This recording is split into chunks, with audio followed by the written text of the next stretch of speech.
Hello Libra, thank you very much for tuning into your love read.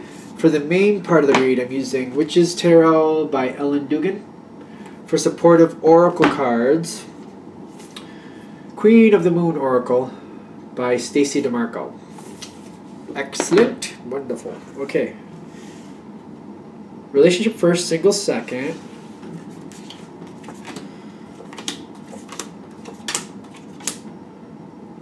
Okay, so my first thought is you're going to have a drawn-out victory, but drawn out in the sense of like it's a while before you actually see the victory. Okay, one. That's it. Okay, really? Okay. I do like that deck though. That's okay. That's your challenge card. Okay, your challenge card is the Queen of Swords. Your partner's challenge card, Eight of Wands.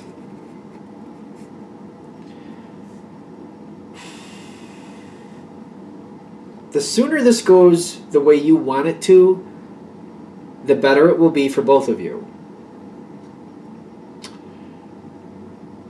You got to be careful how much you say, is what I'm getting. Now, Libra's usually quite good at communication.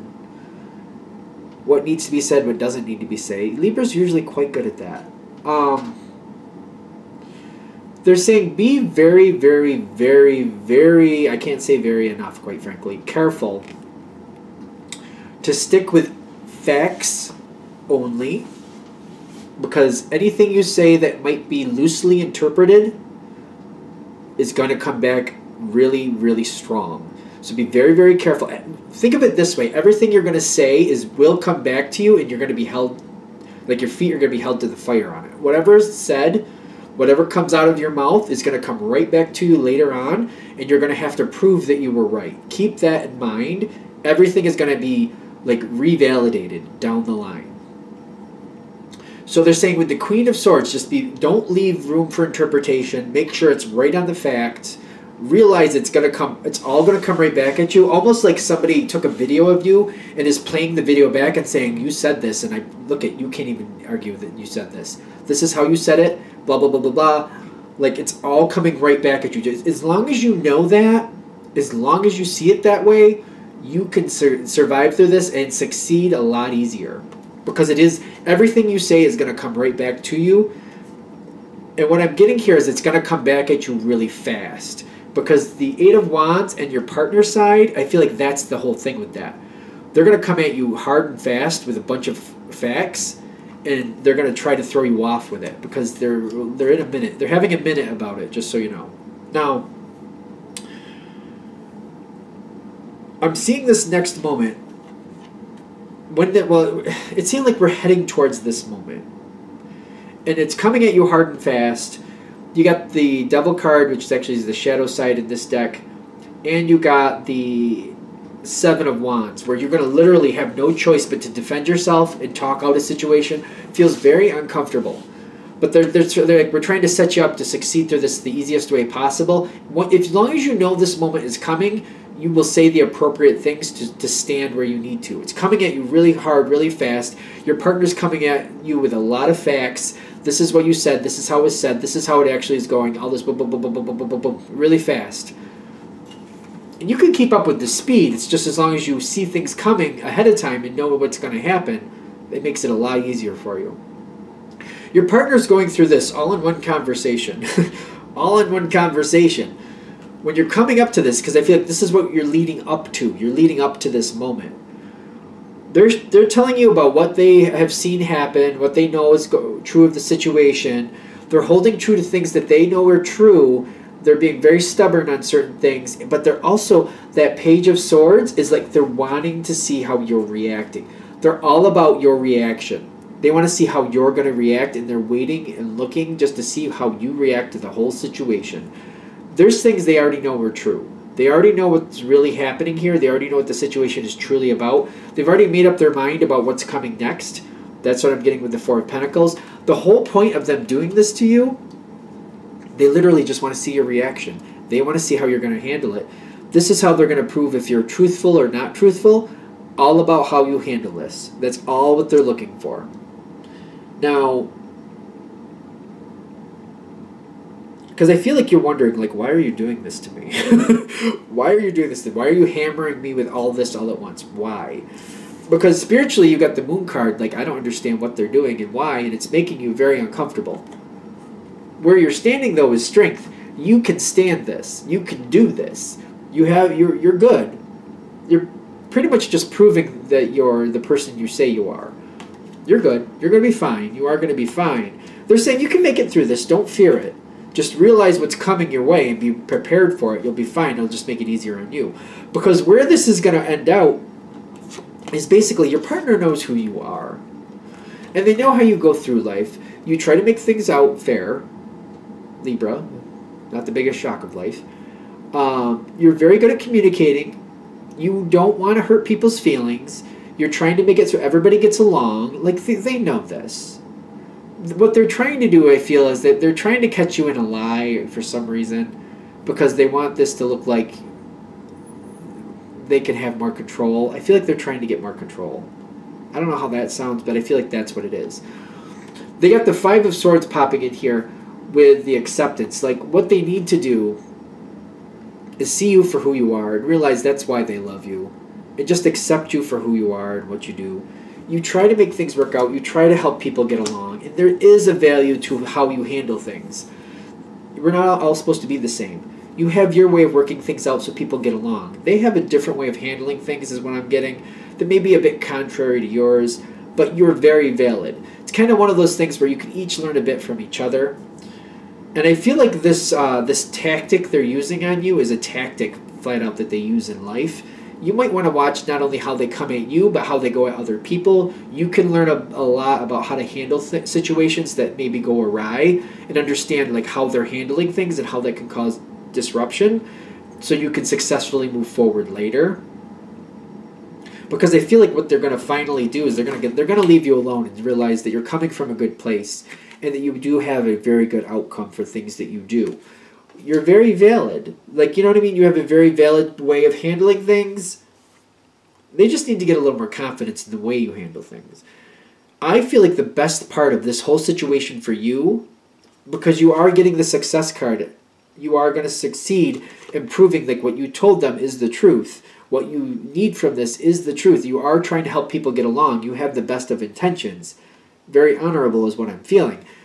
But what you're really going to get from this is to understand, like, when they come at somebody hard and fast, you need to know what that feels like.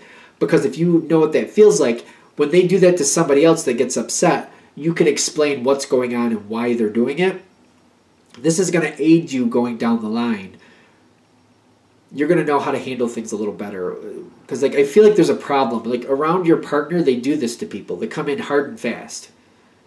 And now that it's happened to you and you've survived through it, you can coach other people like how to deal with your partner and how to handle things so that they can have an easier time with them as well. I feel like this is pretty much a family thing, maybe some friends. But you're trying to teach people, like, when your partner's doing this, is because they're testing something. Something doesn't feel right to them and they want to know the truth. And this is how you succeed through that.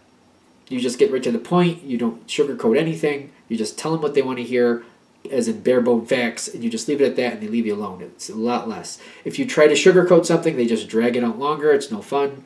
Just give them the facts and move on. That's what you're learning from this. Because other people have problems with your partner. You're in a good place with your partner is what I'm getting, but other people are having problems with them. And by you seeing what they're doing to other people, you understand more about why other people are having problems with them. And you're making this better for everybody because you're like, oh, this is what's happening. Not only do you help other people deal with your partner, but you also get to preemptively see a problem coming, and you go to your partner in the future, and you're like, before you start, coming in hard and fast on some people here, how about you and I talk about this so we maybe can work this out before it becomes an issue, before you ruffle somebody's feathers. Done? I feel like that's good. Okay. We're going to let that be there. Okay. I feel like it's mostly for reference. I feel like they want you to understand what your partner's doing to other people so that you can be more sympathetic to like how it is to deal with them when they're having a minute. I don't know. That's kind of how it feels like. I'm going to let it be. What do we have for single Libras? Messages for single Libras. What do we have for single Libras?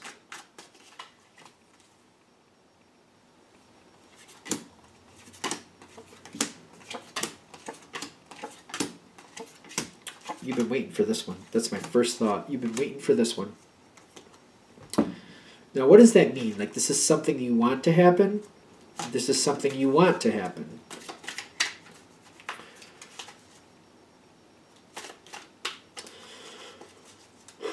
The last card is a tricky card. We won't know until we get there if you're going to actually get what you want or not.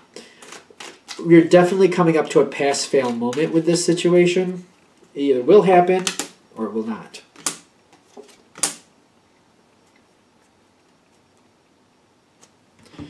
Libra, single Libra. Now, I'm getting the Magician in your past. Literally, you want this one. You're trying to pull somebody towards you. You're trying to attract them. You've been putting in the effort to get their attention and to get them to advance towards you. The thing is, they're not advancing. They're not really doing anything is what I'm getting. They're aware of you. They're aware of what you want, but they're not moving. But the Magician here in the past is telling me it's not that you won't be completely successful in making that happen. It just hasn't cultivated to that point where it can bloom. The situation isn't ready to bloom just yet. Not just yet. Now, I'm seeing you, though, stand here with the Nine of Pentacles and with the Fool card at the top, kind of like, I know this is going to work. I'm going to keep at it. You're not willing to give in yet. You got the Fool card. You're very optimistic with the Fool card. You got the Nine of Pentacles like, no, I think this is working. They may be trying to play a poker face, but I think they're going to give in to me. I think they're going to give in to me. I think they're going to advance towards me. Not to put this out of perspective. You got the Moon card in your thoughts. It's intriguing to you. It's very fun. I actually feel like you're having fun with this. You're like, there's no guarantees here. But, like, the mystery is really enthralling you. You're like, they're trying to play that poker hand, but I'm pretty sure they're going to move towards me. And I feel like you're holding to it. You got the Seven of Wands here with the Six of Cups, kind of like you're holding to the situation. You're like, I've been putting a lot of effort into this. I'm not willing to give up on this just yet. I think they're going to come towards me. I just got to give it a little bit more time because you're feeling like success is just around the corner. You may be right. Let's keep going to find out. You're trying to get their attention. You want them to advance towards you. You're enticing them, enticing them, enticing them. They're playing the poker face here with the Two of Swords. They're like, They know what you want, though. They definitely know what you want. They're just not acting on it. But you're like, no, I'm going to get what I want. You're very confident in this. You're like, this is worth it. I'm going to keep going. I'm going to keep going. So what comes next? You do have fruition, and you do have the Knight of Swords. All right, just to be fair, this is how I feel this is going to go into the next situation. You literally have to, like, poke the bear. You know, shake up the bee's nest if you want, whatever you're saying. Whatever you want to use as an analogy. You got this Knight of Swords, like, you are spurring them forward. You're making it so they can't just sit still. They have to do something. And I'm getting the fruition. Like, you're literally creating a situation to, like, you're putting Miracle Grow on a plant in a sense. Like, you're making it come to fruition quicker. You're like, come on, let's go. Let's do something. You're poking the bear here. You're like, are you going to do something or not? Like, come on. You're going to do something? Let's do it. I do feel that that Knight of Swords is you. You're pushing them to do something. Do something. Tell me where you stand. Give me some type of response here. Let's do something. And I do feel like this is coming to fruition. It's either going to happen or it's not. I feel like you, in the future, you come to a point where you're just kind of like sick of waiting. You know they know what you want. And you're just kind of pushing them to the edge. You're like, either sink or swim here, bud. Like, you're pushing them off the boat. You're either going to sink or swim. Let's do something. Fruition is telling me this is the culmination of all your efforts. It's in the near future, fairly near future. You're sick of waiting. Let me just push you in the water. Let's see if you're gonna float or flop here. What's gonna happen? Sink or swim? What is it gonna be? And literally at the end, it's a sink or swim card. So let's see what you got. You got the Death card with gratitude and the self-reflection. You have to, I feel like that's what this whole reading is about. You're going to have to push them in the water. And it's literally going to sink or swim. The Death card is telling me this is the end of this game. This is the end of this moment. This is the end of this whole scenario. I do feel like the majority of you are going to get what you want. Because you got gratitude and self-reflection. It's kind of like, I feel like you're not only getting what you want, this person does seem to be advancing towards you. Self-reflection is telling me you're understanding this person more at this point. And you're realizing, like, if you really want a relationship with this person, what they're really like and what type of energy you're going to need to deal with. Most of you are going to get what you want. You're going to get this person to move towards you, but you're also going to realize that they don't like being pushed. And you're going to have to handle them differently if you really want this relationship to fly with them. That's the self-reflection. It's kind of like looking at how you've been handling things, realizing the pitfalls and why things have been difficult, and changing how you're handling things. For the few of you this isn't going to work for, I'm feeling like when you push them into the water, they freak out. And you're seeing some very dark aspects of this person, and you're letting them be, but you're like, I'm glad I found that out now. Good is good, moving on. Most of you aren't going to get that, but a few of you are. I don't see anything really that bad here, but I see like what the basic part of this reading is. If there's somebody you're looking at, you've been working at, you want them to come towards you, they're playing a poker face, they're saying for you to find out where they really stand, you're going to have to push them in the water. Then you're going to know how this really stands. You're also going to see a better way to handle this situation if you want it to continue. All right, I think we're done. All right, I'm going to wrap this up here. Thank you for watching. If you'd like a direct reading from me, shoot me an email, jamesforastral@gmail.com. That's James, the number 4, astral@gmail.com. Information is also below. Thank you.